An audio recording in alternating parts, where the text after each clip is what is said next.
राधे राधे। कैसे हैं आप लोग? ईश्वर कृपा से आप सब अच्छे होंगे। ईश्वर सब पे कृपा बनाए रखे, सबका कल्याण करें।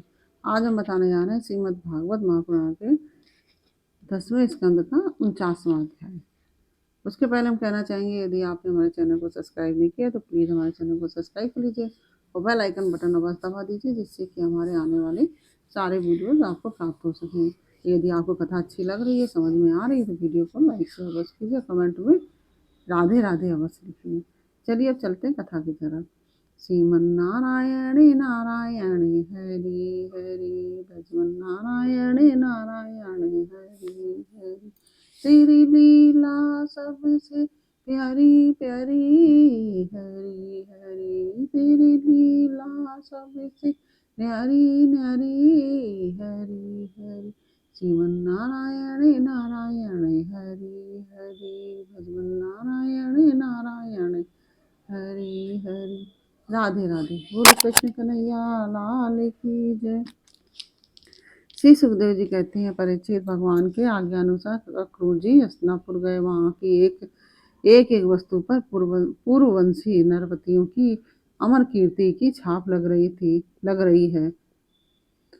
वे वहाँ पहले धृतराष्ट्र, भीष्म, विदुर, कुंती, बाहिक और उनके पुत्र सोमदत्त, द्रोणाचार्य, कृपाचार्य, कर्ण, दुर्योधन, द्रोणपुत्र, अश्वत्थामा, युधिष्ठिर आदि पांचों पांडवों तथा अन्य इष्ट मित्रों से मिले। जब गांधनी नंदन अक्रूर जी सब इष्ट मित्रों और संबंधियों से भली भांति मिल चुके, तब उनसे उन लोगों ने अपने मथुरावासी स्वजन संबंधियों की कुशल क्षेम पूछी। उनका उत्तर देखकर अक्रूर जी भी हस्तिनापुर वासियों के कुशल मंगल के संबंध में पूछताछ की।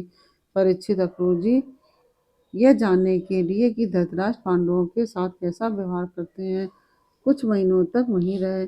सच पूछो तो धृतराष्ट्र में अपने दुष्ट पुत्रों की इच्छा के विपरीत कुछ भी करने का साहस न था।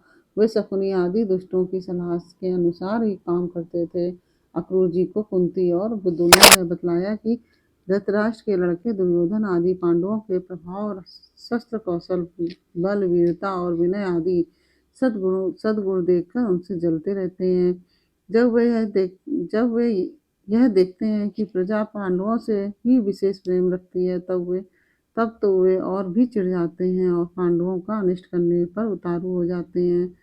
अब तक दुर्योधन और धृतराष्ट्र के पुत्रों ने पांडवों पर कई बार विषदान आदि बहुत से अत्याचार किए हैं और आगे भी बहुत कुछ करना चाहते हैं। जब अक्रूर जी कुंती के घर आए, तब वह अपने भाई के पास जा बैठी।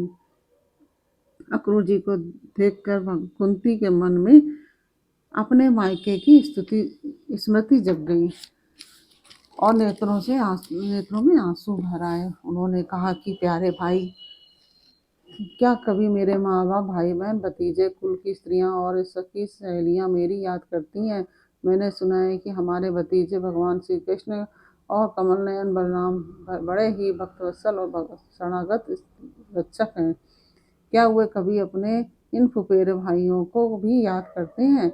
मैं शत्रुओं के बीच घिरकर शोकाकुल हो रही हूँ। मेरी वही दशा है जैसे कोई हरिणी भेड़ियों के बीच में पड़ गई हो। मेरे बच्चे बिना बाप के हो गए हैं। क्या हमारे श्री कृष्ण कभी यहाँ आकर मुझको और इन अनाथ बालकों को सांत्वना देंगे? श्री कृष्ण को अपने सामने समझकर कुंती कहने लगी, सच्चिदानंद स्वरूप श्री कृष्ण, तुम महायोगी हो, विश्वात्मा हो और तुम सारे विश्व के जीवन दाता हो। गोविंद, मैं अपने बच्चों के साथ दुख पर दुख भोग रही हूँ।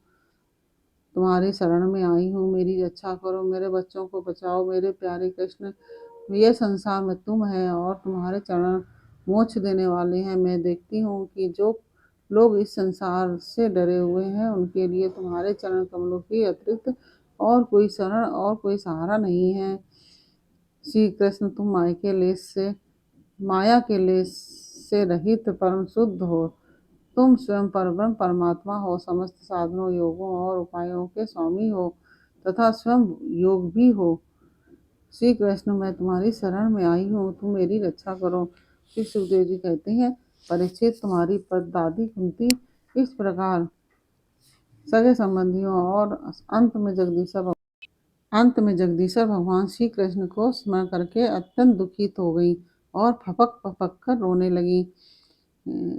अक्रूर जी और विदुर जी दोनों ही सुख और दुख के समान दृष्टि सुख और दुख को समान दृष्टि से देखते थे। दोनों यशस्वी महात्माओं ने कुंती को उसके पुत्रों के जन्मदाता धर्म वायु और देवताओं की याद दिलाई और यह कहकर कि तुम्हारे पुत्र अधर्म का नाश करने के लिए ही पैदा हुए हैं, बहुत कुछ समझाया बुझाया और सांत्वना दी। अक्रूर जी जब मथुरा जाने लगे तब राजा धृतराष्ट्र के पास आए। तब अब तक यह स्पष्ट हो चुका था कि राजा अपने पुत्रों का पक्षपात करते हैं और भतीजों के साथ अपने पुत्रों का सा बर्ताव नहीं करते।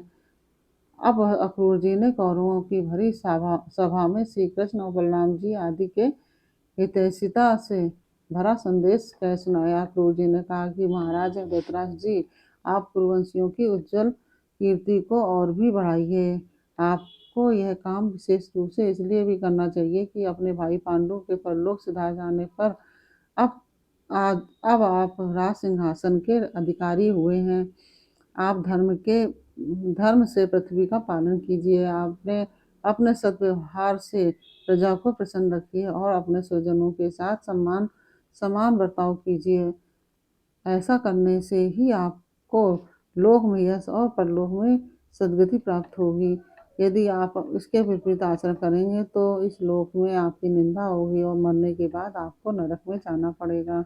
इसलिए अपने पुत्रों और पांडवों के साथ समानता का बर्ताव कीजिए। आप जानते ही हैं कि इस संसार में अभी कहीं कोई किसी के साथ सदा नहीं रह सकता है।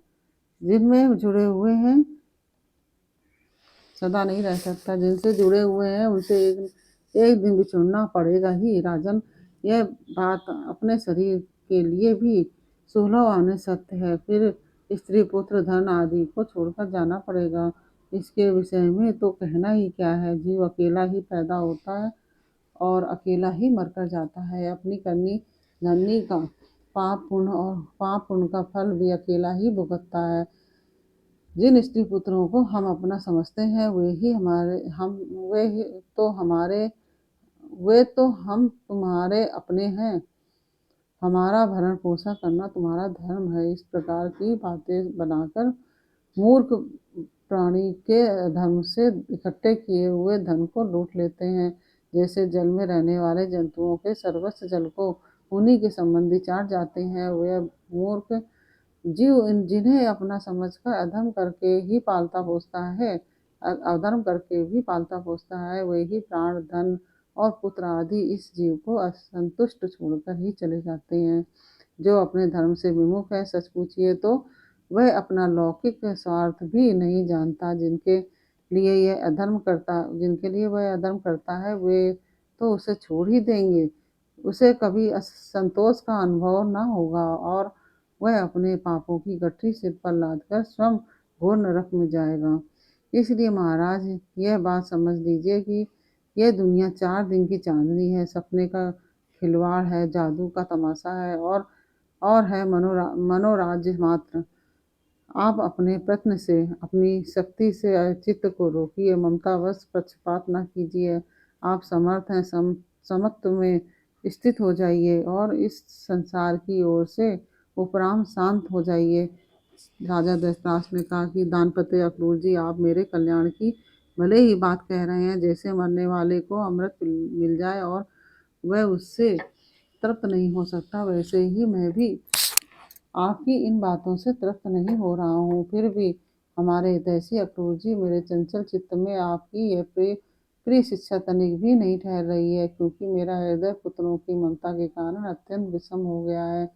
जैसे स्फटिक पर्वत के शिखर पर एक बार बिजली कौंधती है तो दूसरे ही क्षण अंतर्धान हो जाती है, वही दशा आपके उपदेशों की है। अक्रूर जी, सुना है कि सर्वशक्तिमान भगवान पृथ्वी का भार उतारने के लिए यदुकुल में अवतीर्ण हुए हैं। ऐसा कौन पुरुष है जो उनके विधान में उलट फेर कर सके। उनकी जैसी इच्छा होगी वही होगा। भगवान की माया का मार्ग अचिंत्य है। माया उसी माया के द्वारा इस संसार की सृष्टि करके वे इसमें प्रवेश करते हैं और धर्म तथा कर्म फलों का विभाजन कर देते हैं।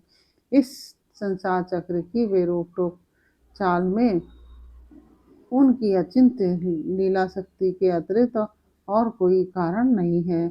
मैं उन्हीं परम ऐश्वर्य शक्तिशाली प्रभु को नमस्कार करता हूँ। श्री सुखदेव जी कहते हैं कि इस प्रकार अक्रूर जी महाराज धृतराष्ट्र का अभिप्राय जानकर और कुरुवंशी जन संबंधियों से प्रेम पूर्वक अनुमति लेकर मथुरा लौट आए। परीक्षित, उन्होंने वहां भगवान श्री कृष्ण और बलराम जी के सामने धृतराष्ट्र का वह सारा व्यवहार बर्ताव जो वे पांडवों के साथ करते थे कह सुनाया, क्योंकि उनको हस्तिनापुर भेजने का वास्तव में उद्देश्य भी यही था। इस प्रकार से यह 49वां अध्याय पूर्ण हुआ। उसके साथ ही पूर्वार्ध दसम स्कंद का पूर्वार्ध समाप्त हुआ। और अब चलेंगे हम लोग इस दसम स्कंद के उत्तरार्ध की तरफ और 50वां अध्याय। फिर अगले तब फिर मिलते हैं आपसे अगले अध्याय में, अगले वीडियो में अगले अध्याय के साथ। तब तक के लिए राधे राधे।